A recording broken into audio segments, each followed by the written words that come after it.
Hi, everyone. Thanks so much for joining us today. Ramie and Jessica, good to see you. And thank you, Joann. Everybody, we have a guest today. I'm Joann Atchity, and we're going to have a great conversation about energy work and health because Joann is also a nurse. And I'm going to just look at my notes here. She's been an energy healing practitioner since 2011. She combines Reiki with Eden energy medicine, energy balancing, and EFT or tapping, with emphasis on the auras and chakras. And she incorporates Sanskrit mantra into most sessions. She's also has a history or a work record of being a hospital nurse and then switched to energy medicine. And so Joann, so good that you're here today. And I guess even before why don't we go ahead and start with what I would love to hear most about, just because I personally know some of your other energy work, and we'll certainly get to that. You've been on a mountain hike recently, I and have. I am dying to hear the news about it. And if you could tell whatever background you want to about what energy you felt there or Sure, other things as well.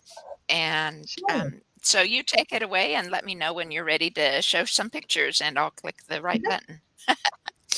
thank you, thank you. Hopefully we make that tech work. Um, a little background about hiking.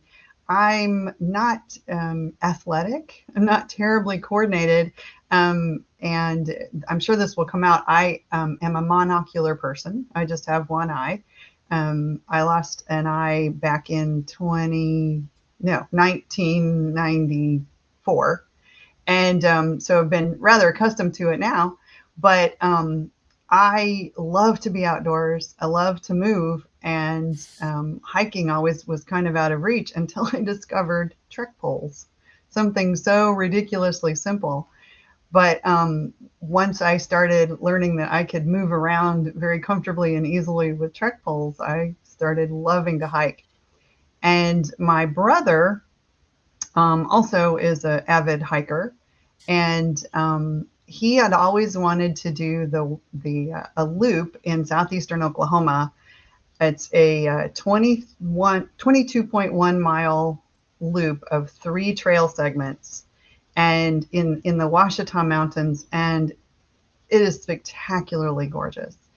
And our intention was to do the 22 miles in 3 days and 2 nights on the trail. So my husband, and I just want to say from the outset, without a seeing eye husband, I could not do this hike. So my sweet, precious, and incredibly patient husband was there literally every step of the way. And and and so that was our intention, was to get out there and do this 22 miles in 3 days. And I'll go ahead and I think share screen at this point if I Sure. can remember how to get there. Oops. And okay, present, share screen, entire screen. Here we go. Oh, I have to click share. You have to click all the buttons. Okay. And then let's see. I think to get to it. Okay. Can you see my screen? Yeah. There, Yep. there, gotcha. Okay. There. Okay. So that's the trailhead in the state park where we began, and that's my sweet husband on the left and my baby brother in the middle. And we started out on a Thursday morning, and we were going to go Wednesday, Thursday, Friday, but we were able to wait for the rain, and because it had rained, there were water crossings all over the place. And this one, my daughter absolutely loves this picture. She said it's her favorite picture of me ever because I'm grinning so big. But in just within the first, I don't know, 20 minutes. We had to take off our shoes and put on water shoes and do a water crossing. And then I want to show you this. As you can see in this picture, you can get quite a bit of perspective how far down I'm looking down, or am I looking up? I always lose that perspective. But you can really see in this photo the perspective to get down to that first stream to cross. It was about a 30-foot and about a 35-degree grade. So I had to climb down that to get to the water. And so I was starting to think at that point, can I really do this? I'll back up a little bit. I knew that I needed to get strength in place and get stamina in place. And so, and we'll maybe talk about this part of my health journey. I'm low carb, intermittent fasting, and briefly carnivore to prepare for this hike, just to get myself in good physical shape. And we were out at Shawnee Mission Park here in Kansas City doing 8-mile days on the trail in full packs in order to prepare for the hike. And when I got to this steep embankment down to that creek, I was so glad I had trained, because I thought possibly I could do it.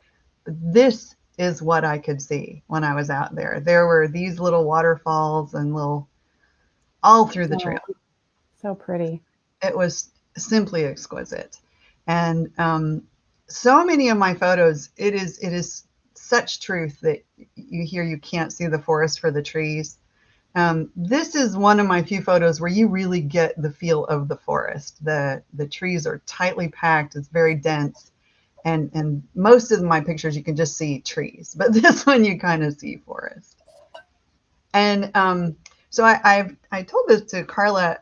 When I first heard about this particular trail, one of the trail segments is the Old Military Road Trail. And it was started in 1832 by the U.S. Army.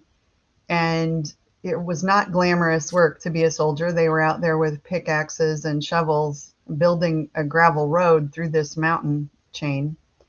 And it's not on the historical markers, but this road was very much used to relocate Native Americans.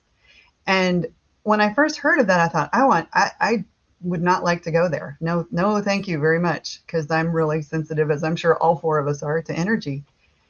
And the more I thought about it, the more I was drawn to it, the more I knew I needed to go hike that trail for that very reason, to address that energy, to address the fear in myself, and to help dissipate that. So I don't know if any of you are familiar with the substance orgonite. Wilhelm Reich and others developed the concept of orgonite is a created substance, and I won't do it justice describing it, but one of my dear healer friends, Mitch, the orgone donor, I've gotten lots of pieces of orgonite from him, and he uses them to shift energy. And if you've heard that Arizona has more rain in the last few years than it has had, it's because Mitch has been blanketing the state with orgonite. And it is an amazingly powerful substance. And he actually calls it gifting orgonite, that he puts it into the ground. And it balances cell towers. It can shift the energy of a cell tower. I have a huge piece of orgonite in my yard that is called a cloud buster, and it dissipates chemtrails, we think. And so I knew I needed to take and gift some orgonite along this trail. So even though I was conscious of every ounce in my heavy backpack, I took 3 big pieces of orgonite, and I really felt, and I chanted mantra as I placed them, and placed one at this historical marker, and then a couple more along the Old Military Trail. And I'll spoiler alert, we didn't finish the trail in the first go, but when we went back for the second go, I could so feel that everything about the energy on that trail had shifted. And so Wow. I feel, Awesome.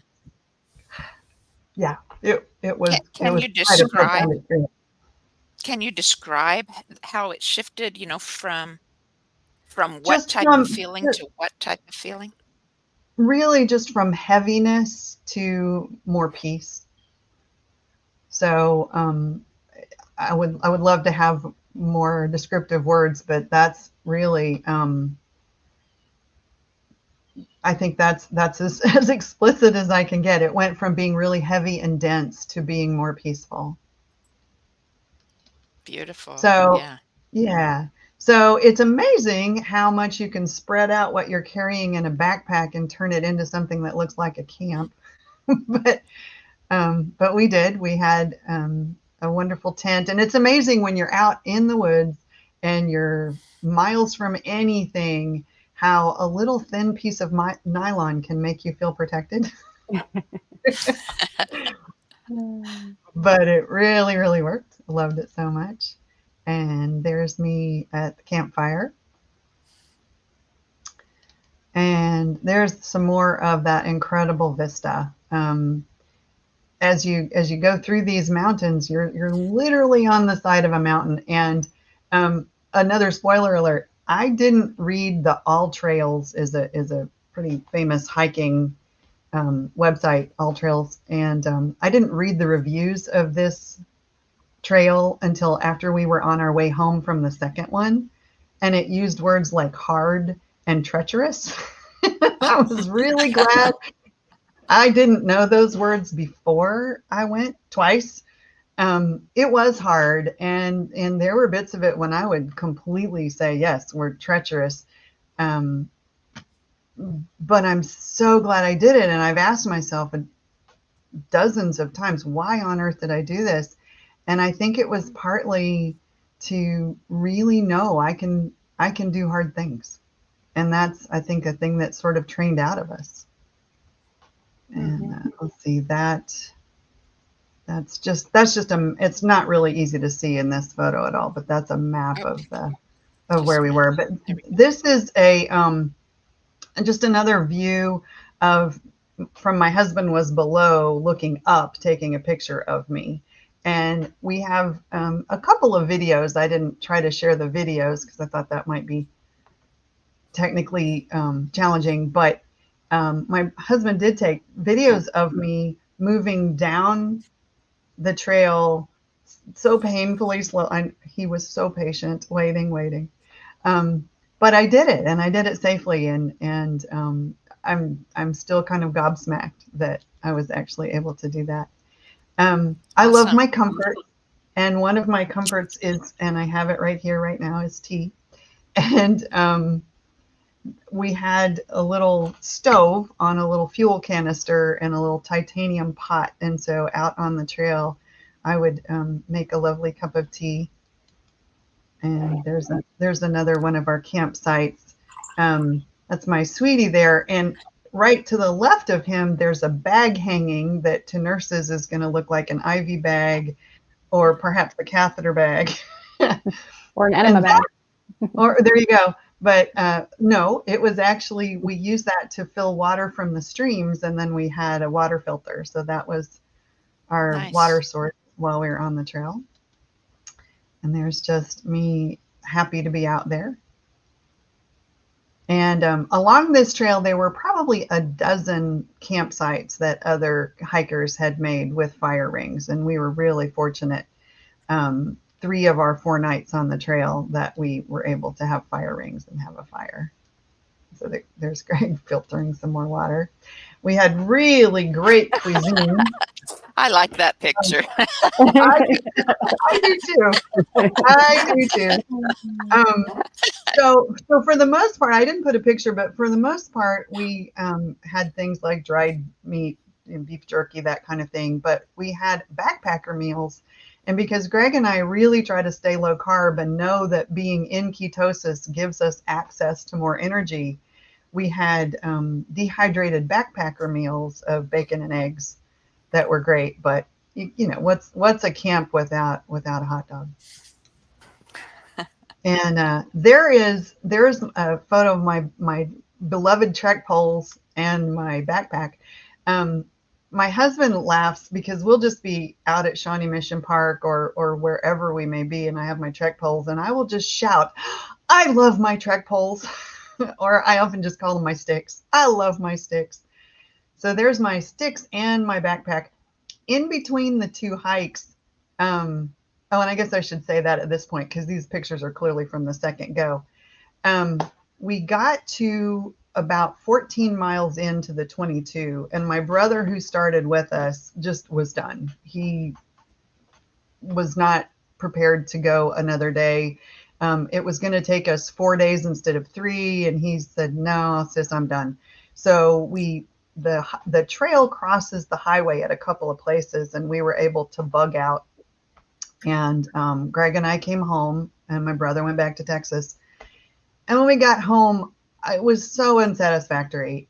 We trained for months, at least 2.5 months, out at Shawnee Mission Park doing 8-mile days. And we got home, and I knew I had done a hard thing, even doing the 14 miles that we did, but I wanted to go back. And my husband was in agreement, so back we went.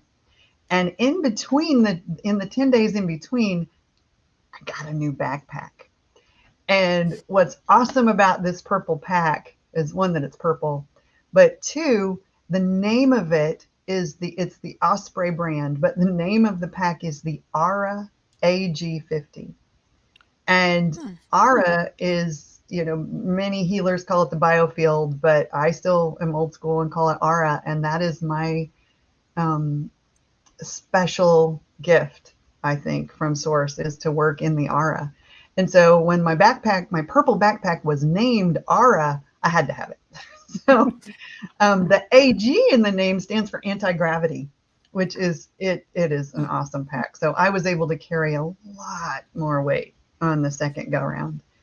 And so I had spoiled that we went back a second time, and the energy, the entire energy of the second time was just shifted. And I like to think it was the Organite. It maybe was my fancy new Aura anti-gravity backpack, but it was it was astounding to me that it was the same trail, because it was not the same experience. It was just so much more elevated. And I think I was just listening to one of your previous podcasts, and Jessica, you were talking about really, I think it was you, making a real intention to constantly, no matter what the circumstance, to raise your elevation, or raise your vibration, raise your frequency. And I so appreciated that. And that's, I don't know if that's why, but oh my goodness. It was, so this was energy in the other direction. The first morning we woke up on the second hike, it was 37 degrees when we woke up. So that's why I look so cold in that picture. Oh, I need to switch you the screen. So there, yeah. Yeah, it was 37 degrees, and I was, oh my gosh. And I don't like cold, but in the last few years, summer of 2020, I don't know if you're familiar with Wim Hof, but he is a Dutch athlete who is part of his philosophy is the cold plunge, breath work, ice baths, and meditation. Yeah. And I've done several ice baths, not just alone at home, but in group setting. And ever since, my cold tolerance is night and day difference. And I would never have believed that I could wake up in 37 degrees and get up and get going. And I don't look back on this photo and think, oh my gosh, I was so cold. I look back and think, oh my gosh, that was so fun. So that's a seed change. That's Our awesome. little dog went with us, and he carried his own food and water. Oh my goodness. That is Blitzen. He's a full-blood border collie, and he is so busy, but he was just so fun on the trail. So I included this photo because most of the trail was very verdant and very green, lots and lots of plants. But just in this particular photo on the crest. I don't know if you can see my cursor, but going around the trail. So we were way around, but you can see how it is really cut into the side of the mountain. And the trail itself is 2 feet wide. And in this area, you can really see that the trail just drops down, 45, 50, even steeper angle. And here, that was no problem because you can absolutely see where you are. But in all the parts of the trail up the steepest bits, and the elevation change was about, I think, 2,300 feet, which is a big deal, climbing straight up 2,300 feet. And there was about a 600-foot elevation gain in 7/10 of a mile, and it kicked my behind. But it was all along the edge. I did find at one point I got my trek pole out a little bit too far and it gave and I had a little tumble, but just straight down, not down the mountain, just onto the path. And I'm so grateful for that experience because it taught me how to manage my poles and keep them on the trail and keep me safe. And I know that that little tumble was a very cheap lesson to keep me safe on all the rest of the trail. And that is the absolute payoff. Beautiful. Yeah. Now, what part of Oklahoma? You said southeast, right? Almost to the Arkansas border. Okay. We were, that was fairly close to where my husband and I homesteaded. Really? We were only within maybe 60 miles of the Texas border, I'd say, and we were only maybe 30 miles from the Arkansas border. So, Wow. mhm. So So you that really was wanted our to view. visit. Yeah, that was like Yeah. our view every morning. Yeah, Oh my yeah. gosh. Well, it's exquisite. It's just exquisite. And there we are at the end, 22.1 miles in. And the first time we were only going at a 4-day pace, but the second time, and I don't know if it was just because of being familiar or the lightening of the energy, but we did complete it in 3 days. Great. Good for you. So if I Yeah, can figure out awesome. how to turn off sharing. Well, Let's see. I'm just impressed that you did all the training and then you did it. I mean, we're about the same age and you know, I I don't really have a desire to do that. It's too much work right now, right? I love walking around town and I love a nice gradual slope on a hill, right? And if I go back to my mom's, I like a trek up in the pasture, but it's nothing like hiking a steep trail and kudos to you, Joanne. I'm proud of you. You. Thank you. Yeah. Well, I really think had I not been on a health journey, I think maybe this was, um, uh, I need an arbitrary deadline to get anything done. I don't know if any of you have that feature in your personality. Some of us, who've been labeled ADD, that we can't get anything done till there's a deadline. But I needed something to steer toward to really promote my health journey. The knowing that I need to exercise every day to I think all of us of a certain age know that maintaining our lean muscle mass is critical to healthy longevity. But am I going to get up and exercise every day? No, I'm really not. But with this hike on the horizon, I knew I couldn't do it if I didn't get that pack on. Um, what was nuts is we were so concerned about there being water on the second hike because there was rain before the first hike, but it really hadn't rained more than a little bit before the second one. And it was amazing how much most of the streams had dried up.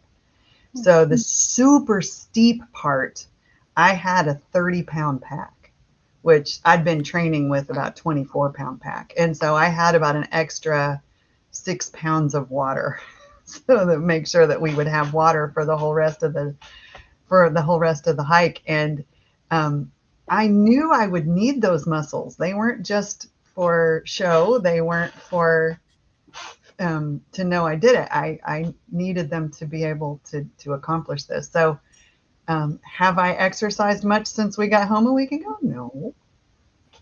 But I do, Well, it I have. was, though I'll choose the next thing that will get me exercising again There you and go. There you go. doing strength training. The other thing I'll throw out, and maybe I can offer this as a challenge to you three as well. I read a book last fall called Built to Move by Kelly Starrett. And Kelly is a PhD physical therapist.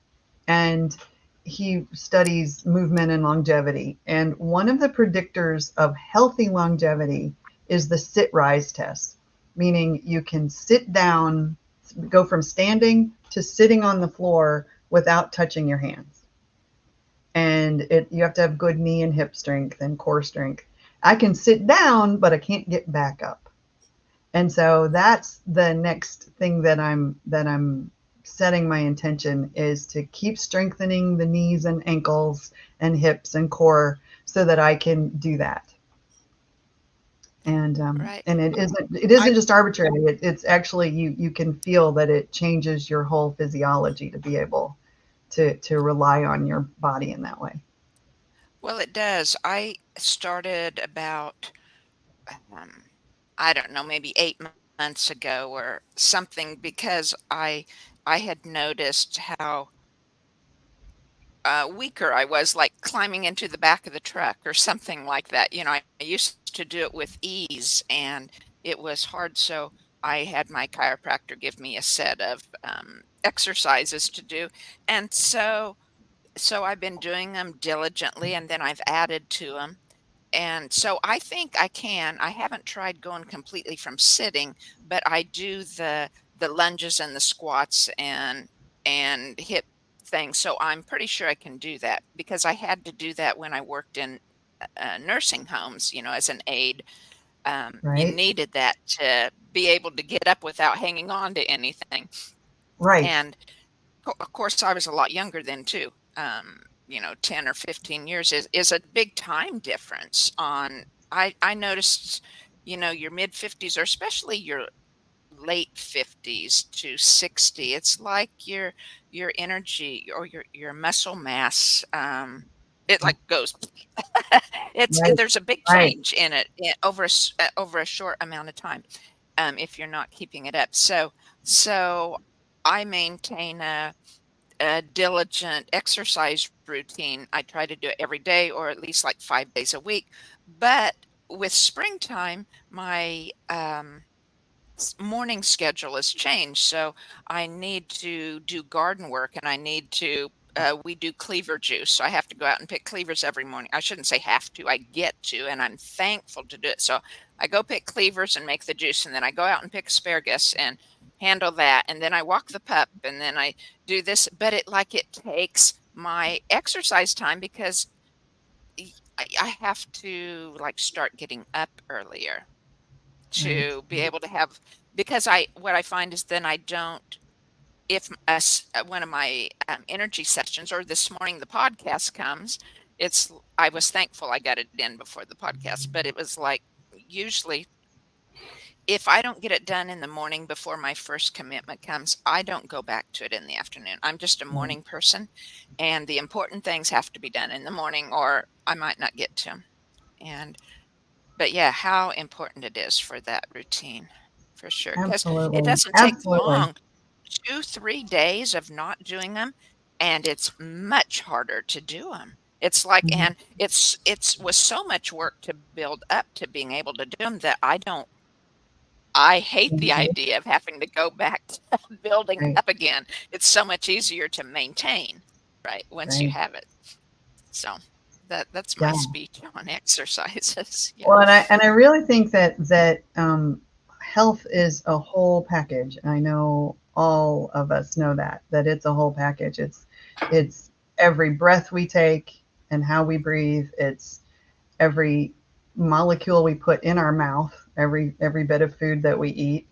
every thought we think, all of the things, all of the things contribute to health. And if I know if I hadn't been on a low carb diet, and I know there's not one size fits all, but for me, low carb, even leaning all the way into carnivore, I dropped so much inflammation out of my body in eliminating carbs that that was, many pounds of swelling that I don't have to carry around anymore. And so that's a Yeah. huge part of the piece. Yeah. Oh, for sure. Yeah, it increases our voltage so much higher. That's what you were talking, your vibration or voltage Yes. changes. And it's huge. Absolutely. It's a whole perspective, right? But Absolutely. would you want to tell us some more about your energy, your business then, the work that you do? Sure. Thanks. I probably have always been an energy healer and didn't know it, as all of us. I think it's probably our innate beingness is to, we are energy. There isn't anything but energy. Um, and some of us come in not knowing or not remembering that we're energy workers. And then about 2009, I was introduced to Reiki, and a woman I knew attuned me to Reiki with zero training. She said, "Hey, you want to do Reiki?" I'm like, "Sure." And so she did the attunement, and set my hair on fire. And I could feel that my energy had shifted with that attunement, but didn't know what to do with it. And in 2011, I knew that as a nurse, I had learned how to do things, but I didn't know how to be a nurse until I went to my clinical practice in college. You go in and you become a nurse, you do the work. And I knew I needed a clinical practice for Reiki. And so in March of 2011, I offered everyone I knew a Reiki session for a love offering. So that month was to be my clinical practice. And I hoped to see a few, and I think I had 18 sessions that month, which for energy work is a lot. And really got excited about it and got comfortable with um, I don't comfortable probably is not the right word, but aware of how my intention affected my energy and my client's energy. And happily, that same month, I was introduced to Donna Eden. She was in Kansas City for a weekend workshop, and I was able to attend that. And those two things together, doing my Reiki practice and meeting and learning from Donna Eden all in the same month, just shifted everything, shifted absolutely everything in my life. And then in the fall of that year, I took an energy psychology training with Donna's husband, David's organization. And the first, I was the first demo on the first day, and my lifelong awareness of lack was pulled out by the roots like a weed. And that really shifted my life into something completely different. And having that experience and then bringing that into working with clients has just given me such a gift of being able to be aware of and be in the lovely field of energy. Yeah. Awesome. Awesome. Well, and I attest, we've had some sessions together, trading and things, and um, the sessions that I've had with you have been very powerful. Yeah, especially Thank the you. last one where we did the tapping to get to the root of like one of my longest term old stories of from that were all based on my 3-year-old trauma that I'd had, and it it's just shifted my life. I have to say, it's just going through. It was like I think we had found that there was the little girl consciousness of me had like 10 different blocks, to different emotions. And or patterns, and we went through them one by one, and it was draining. It was so draining, but it cleared them all, and it's been a huge shift. Yeah, it's been awesome. It's like I don't have the drive to accomplish things to prove myself. I can stop and wait for the universe to work. Yeah. Thank you, Thank you. Carla. I just wanted to tell you thank you. Yeah. Oh, well, that kind of a healing experience is such a two-way street. The client has to be ready, has to be ready to do that work and willing, and you brought everything to the table. So that was the reason we were able to move so far along. I agree. The other thing, but that comment made me think of Jessica as a health coach.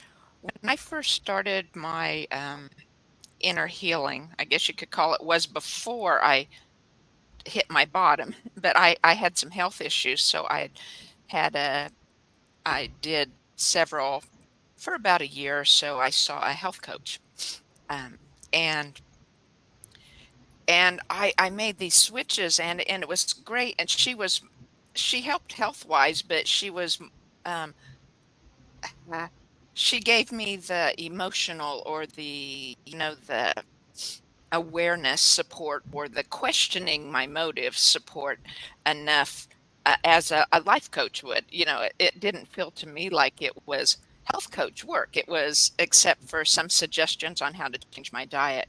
And she had said the same thing, that she loved working with me because I was ready and I was doing all the work, Mhm. and and and I know from my work that's how it is. When a person is really ready and really committed, things change, right? When you Mhm. really know that that's what you want, and that's your inner drive, things shift. Yeah. When the student is So ready, the teacher appears. So you manifested me. I did. Yeah, Yep, I did. I did for sure. yeah. Yeah. Yeah, and I love that you talked about already that session focused on root cause, and I feel like that is the shift that is happening in allopathic medicine and energy healing in all of our world. The veils are coming away that have hidden all the nonsense, and we're seeing root cause of so many things. And as a health coach, Jessica, I'm sure you're aware of this, that metabolic health is really the root cause of almost every disease that we call a disease. Yeah, And holding old blocks in our of trauma in our consciousness can be root cause of all of our emotional of that. quote diseases. And when Yeah, we go and in, go ahead. what I find below the emotional, right below the emotional blocks, or it's spiritual. Everything, because we're energy, because we're spiritual. In fact, I was just reading. I'd gotten an email. I can't remember who it was from, and they sent a link to blog that Dr. Bruce Lipton had written, and he was saying that he gave the dictionary the meaning. I can't think of the definition of energy, and then he gave the definition of spirit. And when you boiled those two down to the simplest meaning, they were the same, right? Which is what I find in my work, right? And energy, that it's spirit. We are spirit. Our biofield is spirit. It's just that our body is spirit. It's more condensed particles, so you can see it and feel it easier. And because we're made of spirit, everything boils down to spirit, and the alignment we have, so that our mind can be quiet and listen to our spirit, right? Listen to our inner self. Listen to God, the universal spirit. Very well said. Yeah, life is good, right? I mean, I think that the healing journey, right, beside our own personal ones, but just energy work in general, which all of us do, it's like so awesomely interesting and introspective, as well as extrospective, in viewing others as well as viewing yourself. And it's just so exciting and meaningful and no end to possibilities, right? I am um, have deep desires to be able to do all I can possibly do. I don't mean in helping or doing. I mean all my mental and spiritual capabilities, and of course that's based on the healthy body and the healthy being, right? To be able to mentally and spiritually do all that a person is able to do, right? I want to actualize those capabilities within me. So And that's what and, drives me. and I love I love that you articulated that so beautifully. I feel like, and share the three of you, if you will, if you feel this as well, that the energies are supporting us in that goal right now more than ever. Right. It just feels like to me right now that the better it gets, the better it gets, the better it gets. Yeah. And Yes. that's having dealt with depression and so many health issues and so forth.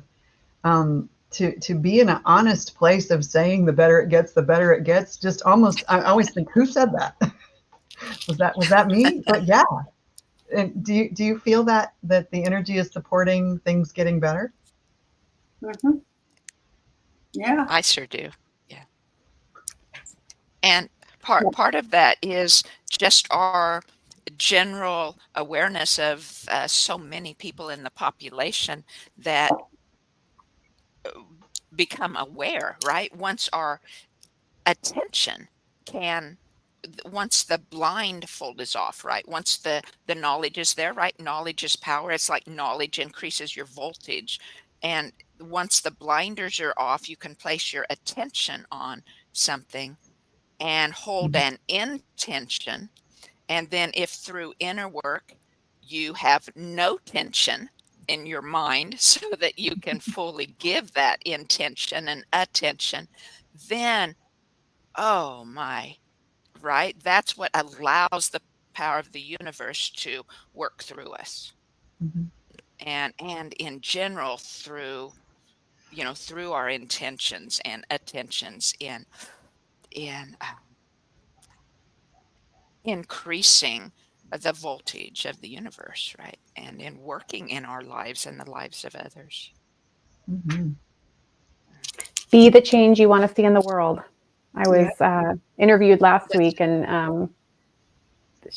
we were talking, and I said, I think that's going to be just my goal for the rest of my life on this lifetime, is just to be the change. Because um, and through those through that growth and those changes that I've experienced, then um, I'm helping other moms, middle-aged moms, with their growth. And so I was talking to a doctor yesterday. I got just a few minutes to talk to a doctor about what I'm doing, and he was saying that his wife is going through, a lot of the different medical issues, and they were starting to think about looking for alternative treatments. And this is a hospitalist, in a hospital. And so I thought, gosh, if I hadn't done my work, I wouldn't be here talking to him about that. And hopefully Mhm. that's, sparking an interest in him, and just, getting him to look outside, and gave him my business card, and talked to him. And I said, there's a lot of doctors. I said, I've been working with a lot of doctors who are switching to functional medicine. It's a great thing right now. And he said, I think I know of a couple in the area here in the Black Hills. And so anyway, it would just made me excited, because as we raise our frequency. Again, being the change that I want to see in the world. Like we're just saying, that's just another way to say it. We're raising the frequency of the earth. So, and that's the energy that I think we feel, that I think we feel. So.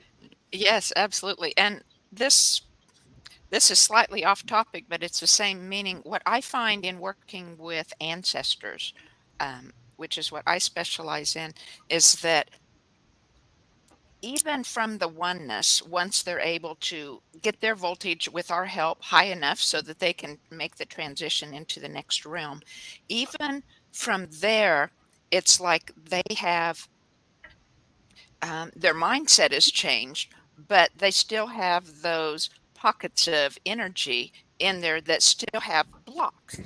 And it's like the more work we do in ourselves to clear the ancestors and those patterns within us, then I feel it. It clears in the ancestors and the oneness. And it's like they and express their joy and gratitude, as well as the ones that the ancestors that haven't been able to go to the next realm being able to go to the next realm. But it's like even once you're there, you can we can make a difference in them. And um, I've been exploring more in past lives recently, and it's like what I find, I think that's why um, people choose to return to this realm and try again. It's for two reasons. I think once we're part of the oneness and in there, and that that deep desire, that deep love that source has, it's part of us, and we want to help. We desire to be there to help, but we also know we still have those old patterns in us, and maybe eventually through a return to a life we can make a difference or come to the people and make a difference enough in other people's lives so eventually those pockets in us can be changed. And I just see it as such a deep, wonderful life. Amen. So, And so it is. so it is. Yeah. So does anyone have any closing thoughts for us today? No? Deep gratitude Okay. to all Yeah. three of you. Well, Nice to meet thank you you, so Joann. much for being on, Joann. We appreciate knowing your story and sharing our stories, right? That's what life is about, to share our stories and learn from and uh, raise the voltage of each other, right? So Absolutely. awesome. Awesome. Okay. Well, we'll end there for today. And everyone, thank you so much for watching. Um, to you today.